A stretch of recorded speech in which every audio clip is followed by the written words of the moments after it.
এই দেশে বংশানুক্রমে আমরা দেখতেছি রাজার ছেলে রাজা হয়, রানীর ছেলে রানী হয়। আমরা সে দ্বারা পাল্টে দিতে চাই। একজন সাধারণ শ্রমিকের সন্তান সে যদি মেধাবী হয় তাহলে তার মেধার বিকাশ ঘটিয়ে আমরা চাই সেও হবে আগামী দিনের বাংলাদেশের প্রধানমন্ত্রী ইনশাআল্লাহ। সেই রাজনীতিটাই আমরা চালু করতে চাই। এই রাজনীতির পক্ষে আপনারা আছেন? আলহামদুলিল্লাহ, মোবারক আপনাদেরকে। সম্মানিত ভাইরা, 2টা ভোট। কয়টা ভোট? প্রথমে গণভোট। কি বলবেন? কি বলবেন? হ্যাঁ মানে আজাদি, না মানে গুলামি। আজাদি না গুলামি? আজাদি না গুলামি? 12 তারিখ প্রথম ভোট ইনশাআল্লাহ। মহান আল্লাহ যেন হাকে অত্যন্ত সম্মানের সাথে বিজয়ী করেন। বিজয়ী হবে ইনশাআল্লাহ। হা ভোট বিজয়ী হলে পুরানা পচা রাজনীতির চরিত্র এবং চিত্র পাল্টে যাবে ইনশাআল্লাহ। হা ভোট বিজয়ী হলে বাংলাদেশ বিজয়ী হবে, জিতে যাবে। হা ভোট পরাজিত হলে বাংলাদেশ পরাজিত হয়ে যাবে। আল্লাহ তাআলা বাংলাদেশকেই যেন বিজয়ী করেন। এরপরে বাংলাদেশ বিজয়ী হলে বাংলাদেশ চালাবে কে? যাদের সৎ চরিত্র আছে, দেশের প্রতি দায়বোধ আছে, দেশের প্রতি অঙ্গীকার আছে, দেশপ্রেম আছে, যারা সামান্য বাতাসে দেশ ছেড়ে পালায় না, এই দেশটা তারা চালাবে ইনশাআল্লাহ। সম্মানিত ভাইরা, আমরা আপনাদেরকে কথা দিচ্ছি, আমরা সব ধরনের বিভক্তিকে ঘৃণা করি আর বাংলাদেশকে আর বিভক্ত করতে দেব না। 4টা ধর্মের মানুষ এখানে যুগ যুগ ধরে আমরা বসবাস করে আসছি।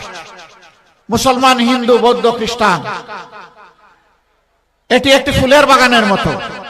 বিভিন্ন জাতের গাছ দিয়ে বাগানকে আল্লাহ তাআলা সাজিয়ে দিয়েছেন। ধর্মের ভিত্তিতে কারো উপর বাড়াবাড়ি ইসলাম পছন্দ করে না। এটা হারাম। কোনো বাড়াবাড়ি করার সুযোগ নেই। কোন ধার্মিক মানুষ কোনদিন অপর ধর্মের মানুষের কোনো ক্ষতি করতে পারে না। তার সাক্ষী বাংলাদেশের জনগণ। আমাদের বিরুদ্ধে, আলিম উলামার বিরুদ্ধে অনেক অভিযোগ আনা হয়েছে, কিন্তু একটি অভিযোগও কেউ প্রমাণ করার সাহস দেখাতে পারেনি। বরঞ্চ যারা অভিযোগ এনেছে তারাই ছিল লুটেরা, তারাই ওদের ক্ষতি সাধন করেছে। আমরা এই ধারা বন্ধ করে দেব ইনশাআল্লাহ। 5 তারিখের পরে জাতি সেই ধারাটাই দেখেছে। আমরা মিলেমিশে পরস্পরকে আমরা সহযোগিতা করেছি সামাজিক নিরাপত্তা নিশ্চিত করার জন্য। ইনশাআল্লাহ আগামীতে সেই সুযোগ পেলে আমরা সারা দেশে সেই নিরাপত্তা নিশ্চিত করব। মেধার ভিত্তিতে যে কোনো ধর্মের মানুষ তার মেধা এবং যোগ্যতার ভিত্তিতে সে তার উপযুক্ত কাজ পাবে। ধর্মীয় পরিচয়ে কাউকে আর বঞ্চিত করার কোনো সুযোগ থাকবে না। আমরা এই কাজ করব না। বিভিন্ন ধর্মের মানুষ আছে, তাদের ধর্মীয় আচার অনুষ্ঠান যেটা আছে তাদের মতো করে মন ভরে করবে। এখানে কেউ বাধা দেওয়ার সাহস দেখাতে পারবে না। তারা নিরাপত্তা এবং সম্মানের সাথে তাদের আচার অনুষ্ঠান করবে, তা অবশ্যই আমরা নিশ্চিত করব। যা গত 17 মাসে আমরা চেষ্টা করেছি, আমাদের কোনো সরকারি দায়িত্ব ছিল না, কিন্তু আমাদের নৈতিক দায়িত্বের জায়গা থেকে এই দায়িত্ব আমরা পালন করেছি। ভবিষ্যতের বাংলাদেশে এমন হবে ইনশাআল্লাহ। হা ভোটের পরে দেশ পরিচালনার জন্য আমরা ইনসাফের পক্ষে সবাই ঐক্যবদ্ধ হয়েছি। ন্যায় বিচার সমাজে কায়েম হলে দুর্নীতি, চাঁদাবাজি, লুণ্ঠন, দর্শন, খুন এই সব বন্ধ হবে ইনশাআল্লাহ। এই জন্য ন্যায় বিচারের প্রতীক শুধু দাড়িপাল্লা না, এবার 11 দলের যেখানে যে প্রতীক সেইটাই ন্যায় বিচারের প্রতীক। এই হবিগঞ্জ জেলার 4টি আসন, 1টি আসনে দাড়িপাল্লা, 2টি আসনে দেয়ালগড়ি, 1টি আসনে রিক্সা। যেখানে রিক্সা আমরা সবাই রিক্সা, যেখানে দেয়ালগড়ি সবাই আমরা দেয়ালগড়ি, যেখানে পাল্লা আমরা সবাই সেখানে দাড়িপাল্লা। আমি এখন অনুরোধ জানাবো, এক এক করে হবিগঞ্জ 1 থেকে আমরা শুরু করব ইনশাআল্লাহ। হবিগঞ্জ 1-এ 11 দলীয় নির্বাচনী ঐক্য, যেটাকে আমরা বলছি ঐক্যবদ্ধ বাংলাদেশ, এর পক্ষে যাকে আমরা মনোনীত করেছি, তার নামটা বলুন। উনি বাংলাদেশ খেলাফত মজলিসের একজন নেতা, একজন দায়িত্বশীল, জনাব মুফতি সিরাজুল ইসলাম মিরপুরি। তার হাতে আমরা বাংলাদেশের সবচেয়ে পপুলার, সবচেয়ে জনপ্রিয় গণপরিবহন রিক্সা তুলে দিচ্ছি। যত সংখ্যায় বাংলাদেশে রিক্সা আছে আর কোন পরিবহনের এত সংখ্যা নাই। তার মানে এটা হচ্ছে সাধারণ জনগণের পরিবহন। ইনশাআল্লাহ আমরা দোয়া করি রিক্সা সম্মানের সাথে বিজয়ী হয়ে আসুক। প্রত্যেকটা সিট এবং প্রত্যেকটা ভোট 12 তারিখ গুরুত্বপূর্ণ। সেই আসনে আমরা দোয়া করি এই ভাই যেন নির্বাচিত হয়ে আসেন। তারপরে হবিগঞ্জ 2,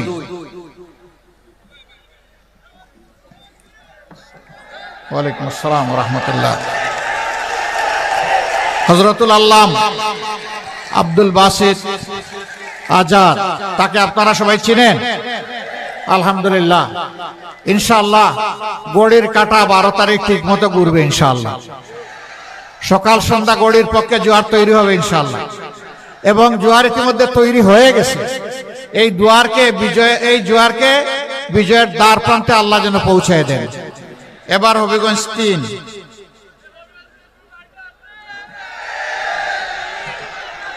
মাশাআল্লাহ মহসিন আলী, মাশাআল্লাহ। ধরো, শক্ত করে ধরো, এইভাবে শক্ত হয় না, পুরা হাত দিয়ে এরকম ধরতে ভাই। ঠিক আছে, আলহামদুলিল্লাহ। ইনসাফের প্রতীক দাঁড়িপাল্লা আমরা তার হাতে তুলে দিলাম।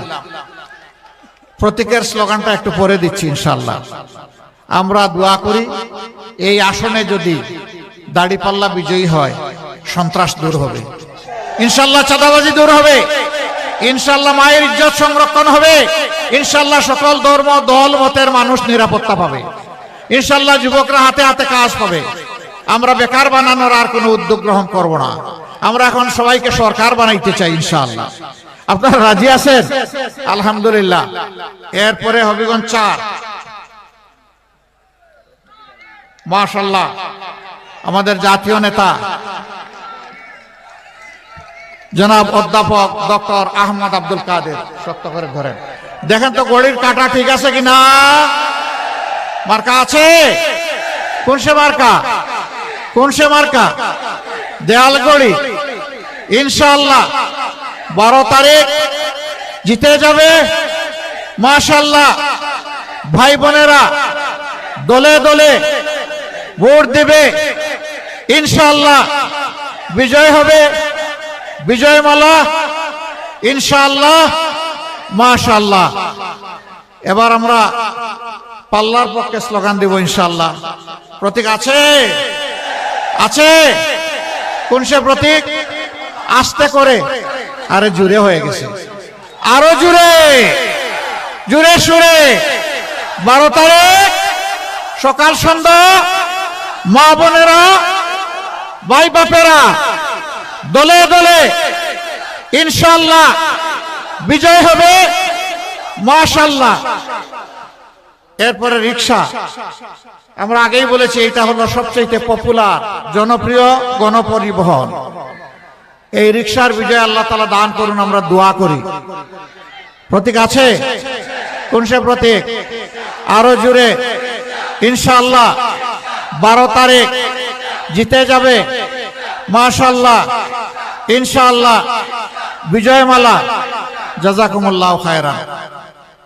সম্মানিত ভাইরা, আমরা তাহলে আপনাদের কাছে 4টা আসনে সহযোগিতা চাইলাম।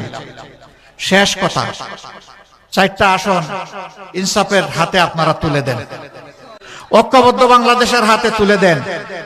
সবাইকে বহু সুযোগ দিয়েছেন, দফায় দফায় আপনারা জানার পরীক্ষা নেওয়ার সুযোগ পেয়েছেন। একবার আমাদেরকে পরীক্ষা করুন।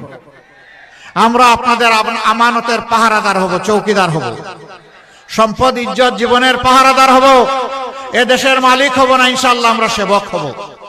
আপনারা যদি এই আমানত আমাদেরকে দিয়ে উপহার দিয়ে সাহায্য করেন, আমরা ইনশাআল্লাহ আপনাদের আস্থার প্রতিদান দেওয়ার জন্য আমরা অঙ্গীকারবদ্ধ। আল্লাহ যেন সেই অঙ্গীকার পালন করার তৌফিক দান করেন। লিল্লাহি তাকবীর, লিল্লাহি তাকবীর। ইনকিলাব, ইনকিলাব, ইনকিলাব মঞ্চের এই দেখেন হাদির একটা ছবি এখানে আছে। এইখানে একটা ব্যানারে লেখা আছে, আমি হাদি হত্যার বিচার চাওয়ার জন্য এখানে এসেছি। আমি কথা দিচ্ছি, শুধু হাদি নয়, আবরার ফাহাদ, আবু সাইদ, হাদি সহ তাদের যত সহযোদ্ধা আমাদেরকে জীবন দিয়ে তাদের জীবন জাতির জন্য উপহার দিয়েছে, আমরা তাদের বিচার করব ইনশাআল্লাহ। তাদের হত্যাকারীদের বিচার এই বাংলার মাটিতে হবে ইনশাআল্লাহ। এই দাবি পূরণ হবে। তবে হ্যাঁ, ন্যায় বিচার হবে, জেনে তেনে বিচার হবে না, বিচারের নামে কারো উপর অবিচার করা হবে না। ন্যায় বিচার আমরা নিশ্চিত করব। তাতে কেউ মুক্তি পায় মুক্তি পাক, শাস্তি পায় শাস্তি পাবে। রাষ্ট্রের বাহিনী যারা আছেন তাদের প্রতি আমার অনুরোধ, রাষ্ট্রের কর্মকর্তা কর্মচারী যারা আছেন তাদের প্রতি আমার অনুরোধ, সবাই মিলেই তো আমরা বাংলাদেশ, এটি তো আমাদের সকলের বাংলাদেশ। বাংলাদেশটা ভালো হলে আমরা সবাই ভালো থাকতে পারবো। একটা সুষ্ঠু নিরপেক্ষ অবাধ নির্বাচনের জন্য জনগণের যেমন দায়িত্ব আছে, রাষ্ট্রীয় কর্মকর্তা কর্মচারীদেরও সেই দায়িত্ব আছে। আমরা দোয়া করি তারা কোনো দলের নয়, ব্যক্তির নয়, তারা সেদিন হবেন 18 কোটি মানুষের। তারা সেদিন হবে কার? 18 কোটি মানুষের। আর আমি ঘোষণা দিচ্ছি, আমি জামাতে ইসলামের বিজয় চাই না, আমি চাই বাংলাদেশের 18 কোটি মানুষের বিজয়। সেই বিজয়ের অপেক্ষায় থাকলাম। আল্লাহ তাআলা কবুল করুন। 13 তারিখে সূর্য যেন নতুন বাংলাদেশকে পিঠে নিয়ে উদিত হয়। আল্লাহ তাআলা যেন এই জাতির প্রতি সেই রহমটুকু করেন। আপনাদের সকলকে ধন্যবাদ এবং কৃতজ্ঞতা। আসসালামু আলাইকুম ওয়া রাহমাতুল্লাহি ওয়া বারাকাতুহু।